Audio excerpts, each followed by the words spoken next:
Libro educativo les da la bienvenida al canal. Hoy les traemos un excelente libro llamado 1001 noches. Apóyenos con un me gusta y dale al botón de suscribirse. Sin más preámbulos iniciamos con Historia del rey Eschariar y de su hermano el rey Eschazaman. Cuéntase, pero Alá es más sabio, más prudente, más poderoso y más benéfico, que en lo que transcurrió en la antigüedad del tiempo y en lo pasado de la edad, hubo un rey entre los reyes de Sasán, en las islas de la India y de la China. Era dueño de ejércitos y señor de auxiliares de servidores y de un séquito numeroso.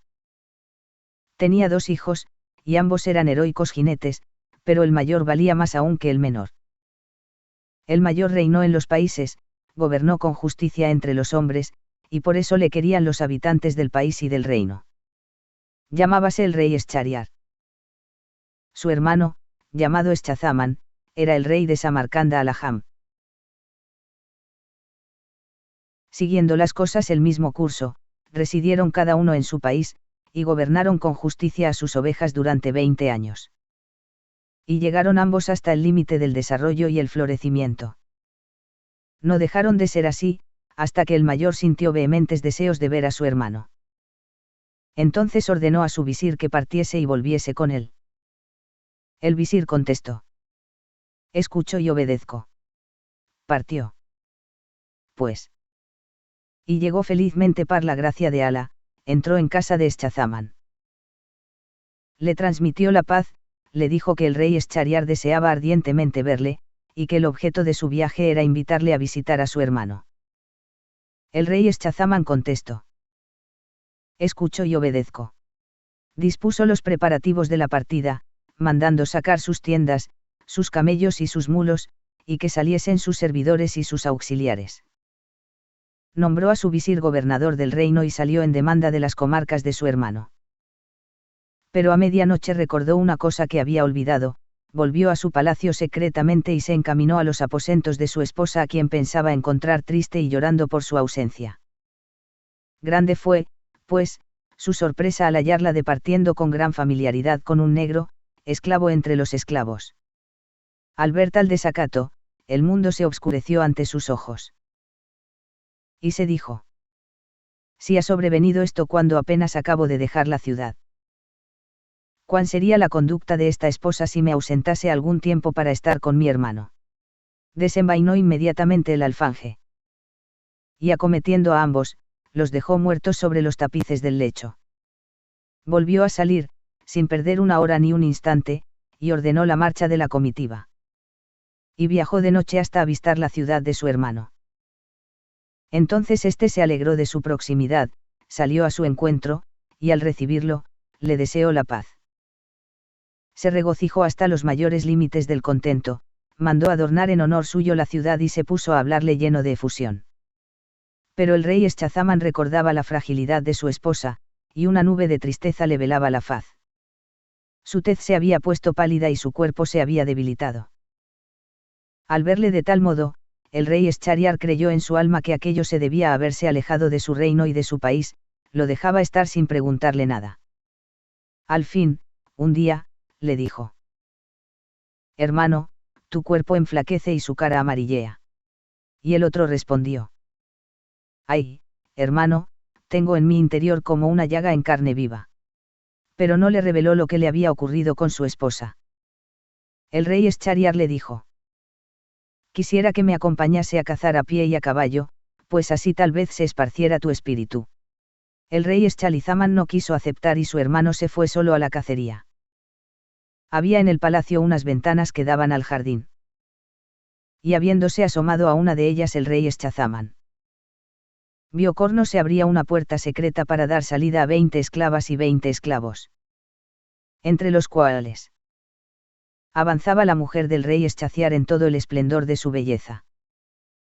Y ocultándose para observar lo que hacían, pudo convencerse de que la misma desgracia de que él había sido víctima, la misma o mayor, cabía a su hermano el sultán.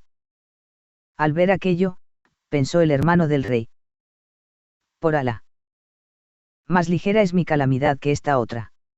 Inmediatamente, dejando que se desvaneciese su aflicción, se dijo: En verdad, esto es más enorme que cuanto me ocurrió a mí.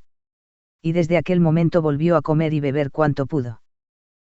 A todo esto, el rey, su hermano, volvió de su excursión y ambos se desearon la paz íntimamente. Luego el rey Eschariar observó que su hermano el rey Eschalizaman acababa de recobrar el buen color.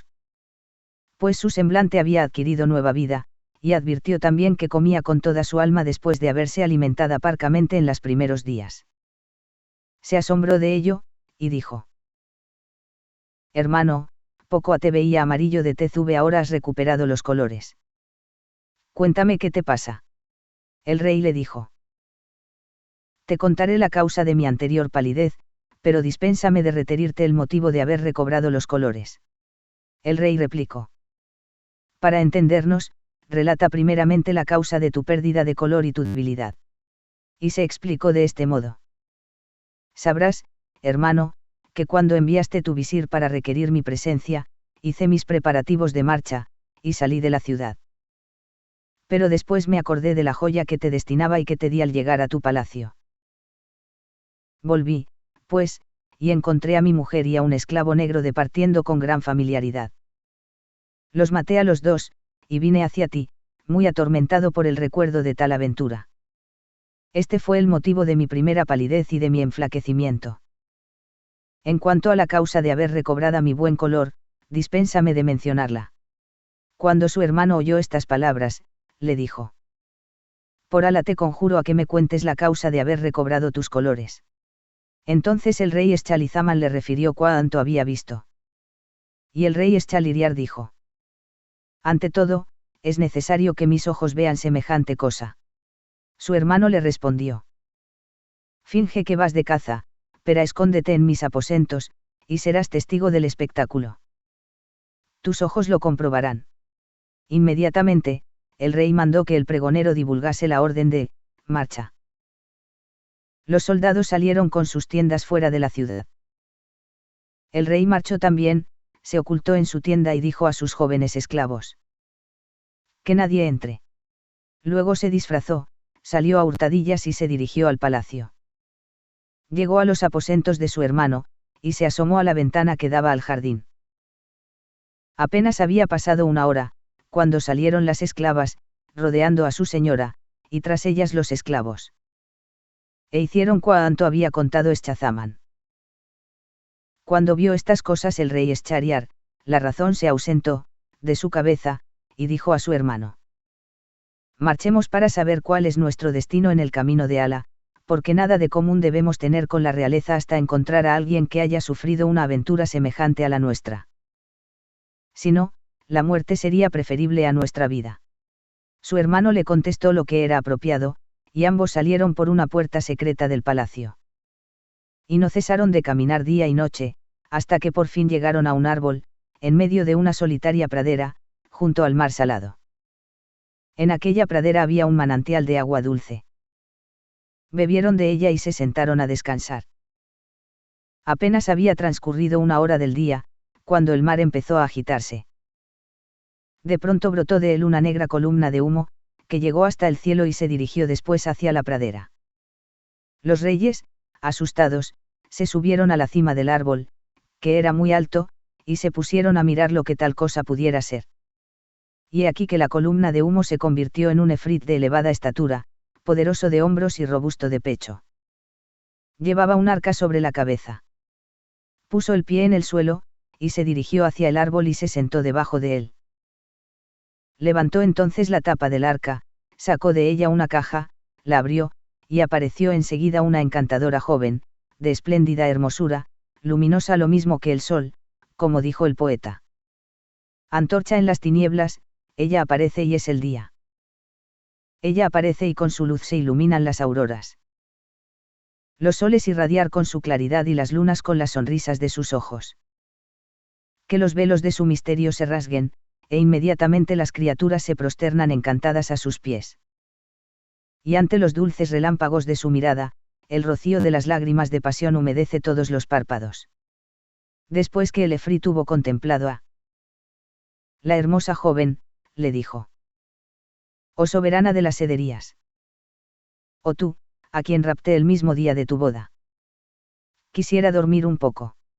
Y el efrit colocó la cabeza en las rodillas de la joven y se durmió. Entonces la joven levantó la cabeza hacia la copa del árbol y vio ocultos en las ramas a los dos reyes. Enseguida apartó de sus rodillas la cabeza del efrit, la puso en el suelo, y les dijo por señas: Bajad, y no tengáis miedo de este efrit. Por señas, le respondieron: Por ala sobre ti. Dispénsanos de lance tan peligroso. Ella les dijo: Por ala sobre vosotros.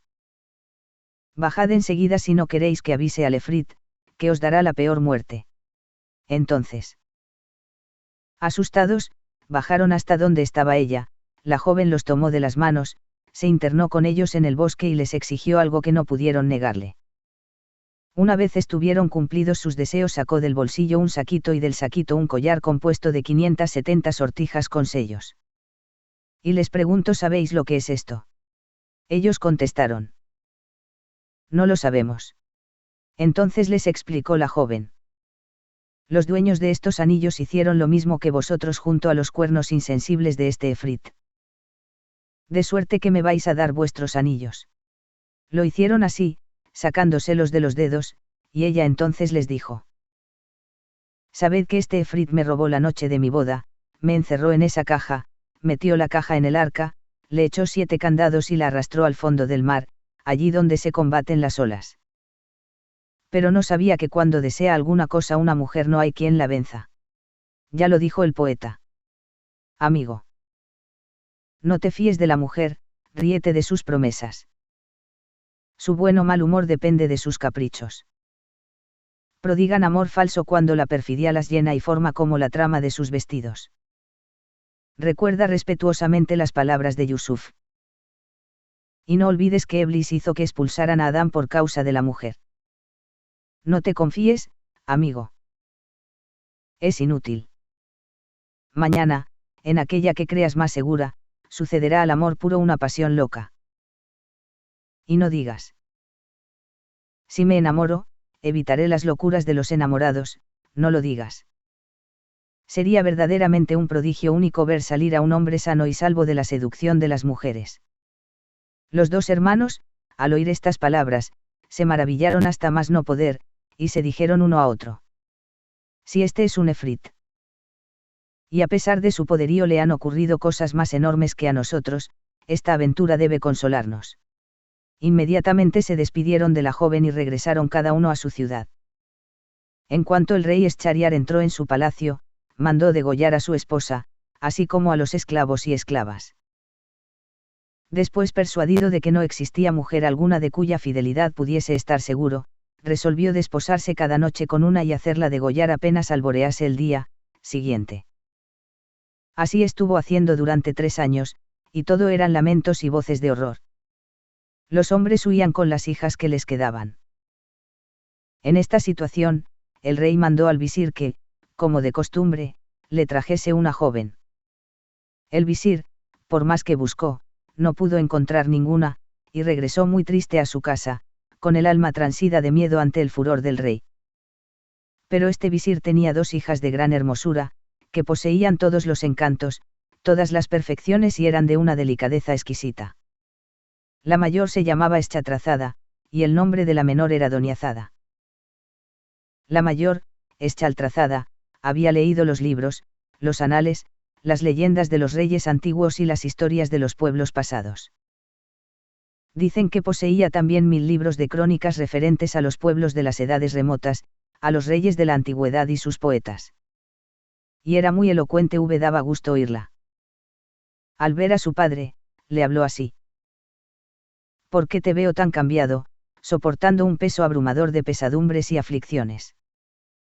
Sabe, padre, que el poeta dice: oh tú, que te apenas, consuélate. Nada es duradero, toda alegría se desvanece y todo pesar se olvida. Cuando oyó estas palabras el visir, contó a su hija cuánto había ocurrido desde el principio al fin, concerniente al rey.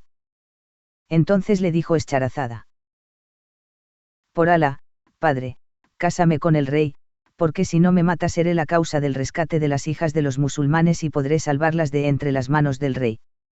Entonces el visir contestó: por Alá sobre ti. No te expongas nunca a tal peligro. Pero Escharazada repuso: es imprescindible que así lo haga.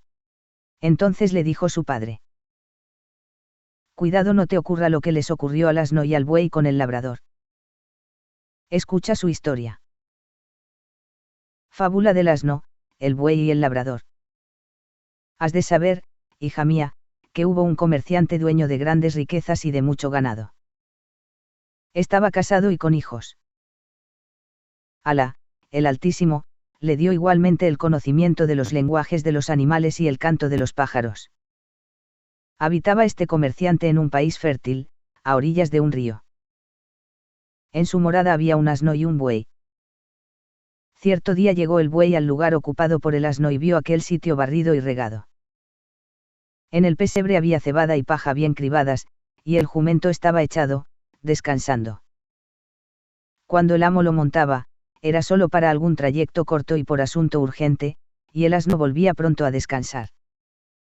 Ese día el comerciante oyó que el buey decía al pollino: come a gusto y que te sea sano, de provecho y de buena digestión. Yo estoy rendido y tú descansando, después de comer cebada bien cribada. Si el amo te monta alguna que otra vez, pronto vuelve a traerte. En cambio yo me reviento arando y con el trabajo del molino. El asno le aconsejó: cuando salgas al campo y te echen el yugo, túmbate y no te menees aunque te den de palos.